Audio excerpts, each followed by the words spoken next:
কখনো কখনো একজন খেলোয়াড় শুধু মাঠ কাঁপায় না, সে মানুষকে আশা দেয়, মানুষকে বাঁচিয়ে রাখে।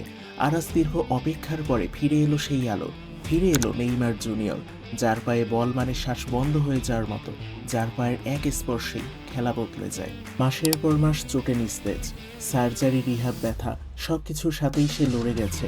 সমালোচকরা বলেছিল নেইমার আর আগের মতো ফিরবে না, কিন্তু ইতিহাস বলে যে মানুষ জন্মায় আলোর মতো তার আলো কখনোই কমে না। সে শুধু ফিরে আসার সঠিক সময়টা খুঁজে নেয়। ম্যাচটা শুরু হতেই চোখের পলকে সুযোগ তৈরি হলো। নেইমার পেল বল, আর মাত্র এক টাচে পুরো মাঠের দৃশ্যটা বদলে দিল। নরম এক টাচ, তারপরে অসাধারণ এক থ্রু পাস, আর তার পরের মুহূর্তেই গোল। দর্শক এখনো পরিস্থিতি বোঝার আগেই নেইমার তার প্রথম জাদুর রেখাটা কেটে গেল মাঠে।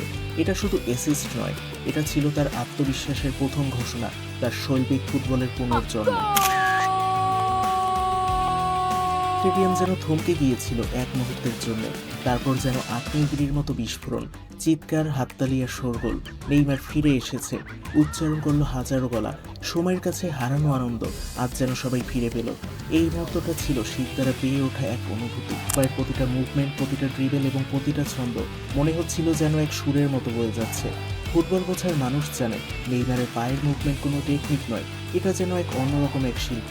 সে শুধু আজ খেলছিল না, আর সে বলকে নাচাচ্ছিল, আর পুরো মাঠ দেখছিল তার অভিনয়। এ যেন ব্রাজিলিয়ান ফুটবলের পুরনো সৌন্দর্যের ফিরে আসা।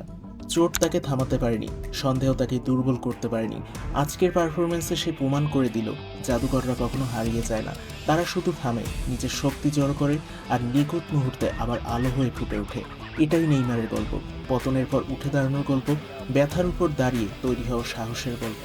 নেইমারের এই ফিরে আসা ফুটবলের জয়, বিশ্বাসের জয় আর স্বপ্নের জয়। আজকের এই রাত কোটি মানুষকে আবার মনে করিয়ে দিল কখনো হাল ছেড়ো না, কারণ সত্যিকারের জাদু সবসময় ফিরে আসে, আর আজ আমরা সেটা চোখের সামনে দেখেছি।